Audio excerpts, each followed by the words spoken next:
On commence par la bière, évidemment. Ah va du bien. Bon alors aujourd'hui on va parler d'un sac photo parfait. Enfin, putain on l'a. On a enfin un sac à dos photo qui est, voilà, qui est parfait. Oh mon dieu, j'en ai eu marre de chercher pendant des mois et des mois, même voire des années pour en trouver un. Et putain on en a enfin un quoi, ça fait plaisir. Donc c'est parti, on va voir ça ensemble dans cette vidéo. Donc alors pour commencer, avant de vous présenter le sac photo, je vais vous présenter ceux que j'ai eu avant celui-ci. Et voilà, parce que moi j'en ai cherché le sac photo, j'en ai acheté de la merde, des biens, des... Mais voilà, j'ai jamais eu ce qu'il fallait vraiment. Donc au début, j'ai eu celui-ci qui est un case logique, qui est assez petit, même s'il y a des ouvertures qui sont, voilà, t'as une ouverture au-dessus, t'as des ouvertures sur les côtés pour accéder directement à l'appareil photo, t'as aussi une ouverture, voilà, au centre évidemment, pour accéder directement au contenu à l'intérieur, avec des pochettes ici, des espaces de rangement en haut, et ici aussi, malheureusement pour moi, avec le matos avec lequel je fais, j'ai un drone, j'ai un appareil photo, j'ai un réflexe, j'ai des objectifs, des petits accessoires. Tout ça ne rentre pas, donc ça fout le camp. Ensuite, j'ai eu celui-ci, un magnifique sac photo aussi, qui coûte, voilà, qui coûte très cher.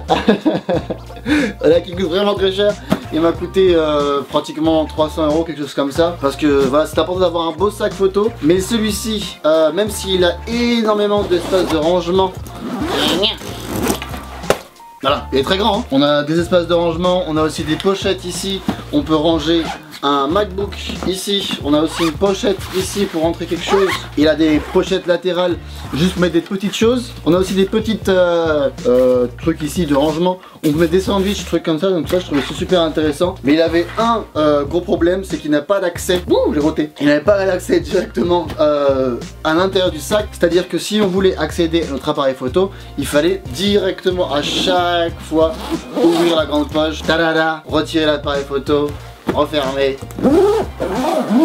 poser le truc au sol, ou alors prendre directement dans le dos et prendre les photos. Et si on voulait remettre l'appareil photo dedans parce qu'il pleut ou n'importe quoi, on est obligé de reposer le sac, de rouvrir le sac, de ranger l'appareil dedans. Donc ça en perd énormément de temps et on perd la motivation de prendre des photos un peu partout. C'est un petit peu dommage alors qu'il était vraiment bien, mais vu qu'il n'y a pas d'accès directement à l'intérieur, et bah il est pas bien, il est chiant pour ça. Donc c'est dommage.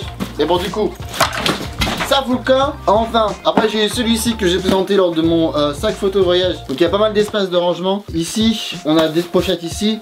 On a un accès direct au sac par le dessus, ce qui était super intéressant parce que du coup on avait juste à ouvrir le dessus et on pouvait prendre l'appareil photo fermé directement. Donc c'était assez rapide. On avait aussi une pochette derrière pour mettre le MacBook ou par exemple la tablette. Donc c'était plutôt pas mal.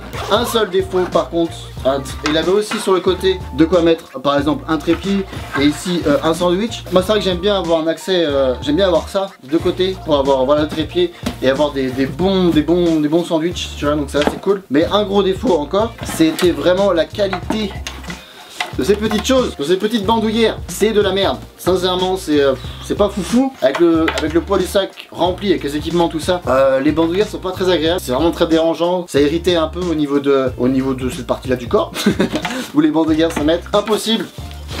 Donc ça fout le camp aussi. Mais après tout ça, et après des recherches, des tests, je suis passé dans des magasins, j'ai fait des essais, j'ai enfin trouvé, putain, le sac. Oui mesdames et messieurs, je l'ai enfin trouvé. Ça fait vraiment plaisir. Donc c'est un comment c'est un quoi déjà celui-là?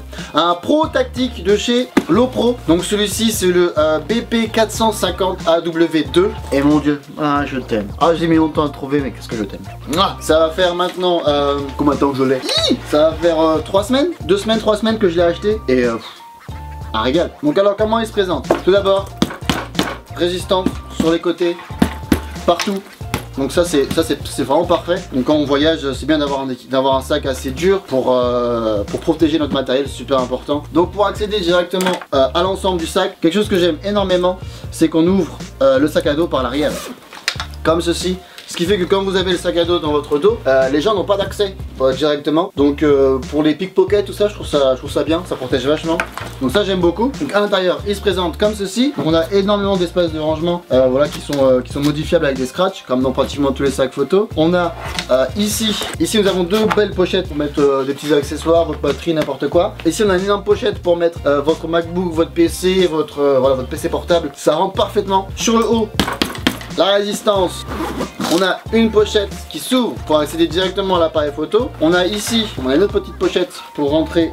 Moi j'ai mis par exemple les cartes SD. On a aussi un accès sur les côtés pour accéder directement à l'appareil photo de ce côté-là et également de ce côté-là. Donc moi j'ai mis ces bandes là au milieu pour pouvoir ranger des accessoires. Mais sinon, moi, tout le monde n'a pas de photo, je le mets en haut. Mais on peut très bien retirer ça pour mettre directement l'appareil photo. C'est ça qu'il est parfait.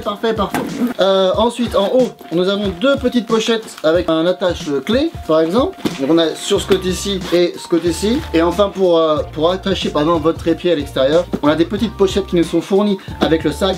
Donc ici on a, je sais pas si on va voir, mais ici on a une espèce de toute petite pochette pour mettre le trépied. Le sac, il y a beaucoup de straps comme ça. Donc moi j'ai mis deux bandes qui nous sont aussi fournies avec le sac pour mettre le trépied. Et enfin aussi de ce côté-là, ce qui est vachement bien, c'est que si ceci, on a une espèce de petite bandoulière, qu'on met ici pour attacher correctement le sac quand on part. Mais si on n'aime pas trop, on peut carrément retirer la bande ici et la faire. Il y a un scratch, il y a juste à retirer le scratch et à retirer. Donc moi ça me dérange pas, j'aime bien. Mais s'il y en a qui n'aiment pas trop avoir la bandoulière qui pend sur les côtés, bah voilà, ça c'est possible de retirer, donc c'est assez sympathique. On a aussi deux pochettes ici pour rentrer tout et n'importe quoi. Si vous voulez ranger des extra batteries ou si vous voulez ranger, je sais pas, ça dépend comment on s'organise. On a aussi des petites attaches ici pour accrocher quelque chose. Donc si vous avez par exemple attendez, je vais vous montrer ça. Donc voilà, donc par exemple avec le sac il y a aussi une housse comme ça qui est fournie. Si par exemple cette sac là on veut le mettre, on a juste à décrocher comme ça, on fait glisser la bande à l'intérieur comme ceci et voilà. Donc du coup vous avez aussi votre accès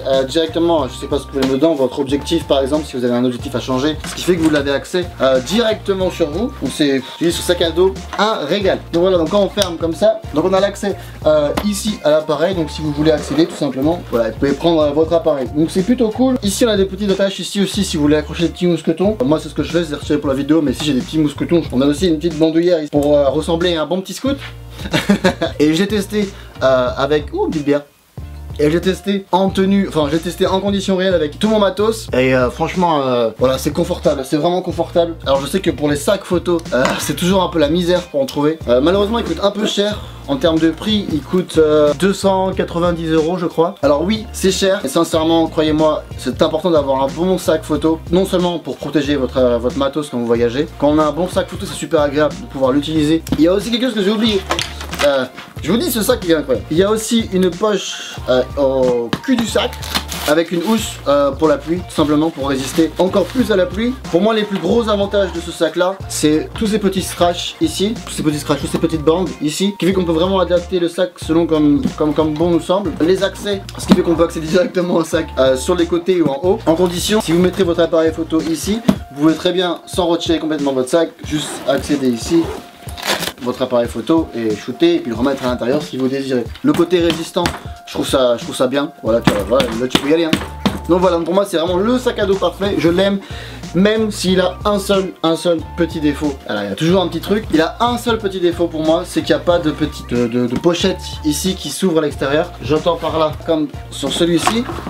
Je sais pas si on va bien voir par contre. Ici il y a une espèce de petite pochette juste ici qu'on n'a pas sur celui-ci. Donc si on a un sandwich par exemple, parce que moi ça j'aime bien quand je pars avoir des sandwichs, tu vois, des sandwichs baguettes tout simplement, tu vois, des j'aime bien avoir des sandwichs baguettes ici. Et bah sur celui-ci tu peux pas. C'est vraiment le seul bémol du sac parce que à part ça, un régal. Pour moi un grand sac comme ça sert vraiment quand on part à l'étranger ou quand on part pour un road trip pour plusieurs jours. Si vous partez juste faire une journée et que vous n'avez pas grand chose, ça sert à rien d'avoir un si grand sac. Mais si vous partez sur plusieurs jours ou si vous partez avec beaucoup d'équipements, avoir un grand sac c'est bien. Et comme je vous dis, moi j'en ai fait quand même pas mal des sacs. J'ai essayé un peu avant de vous présenter. Là je pars bientôt pour où est-ce que je pars? Je pars bientôt pour Hong Kong, donc je vais l'emmener avec moi. Ensuite quand je repars en Nouvelle-Zélande, et ben je vais l'emmener avec moi. Donc je voulais vraiment vous conseiller voilà ce petit trésor. Comme je vous dis, j'en ai essayé vraiment beaucoup et j'ai enfin trouvé mon bonheur. Ah, ça fait plaisir. Même s'il manque ça, même s'il manque les petites poches, j'ai enfin trouvé mon bonheur.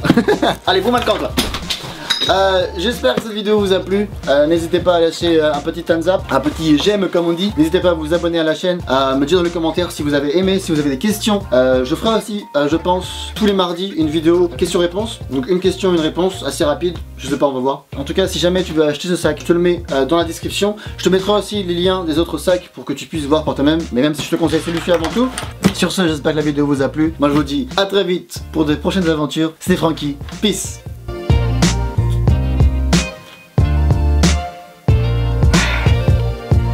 Dégueulasse les Indiens.